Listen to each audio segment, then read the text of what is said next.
உத்தரகாண்டில் மழையில் சிக்கி தவித்த பக்தர்களை பேரிடர் மீட்பு படையினர் ரோப் மூலம் மீட்டனர். உத்தரகாண்ட் மாநிலத்தில் கடந்த 4 நாட்களாக பலத்த மழை கொட்டி வருகிறது.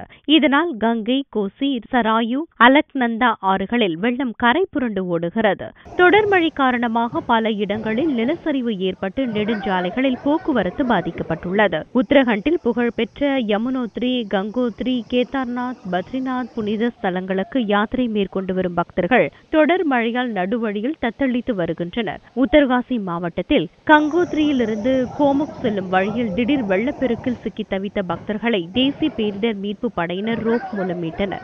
பல பெண்கள் உட்பட 50க்கும் மேற்பட்ட பக்தர்களை பேரிடர் மீட்பு படையினரும் தீயணைப்பு துறையினரும் இணைந்து மீட்டனர். உத்தரகாண்டில் கடந்த 4 நாட்களில் மட்டும் மழைக்கு 10 பேர் பலியாகியுள்ளனர்.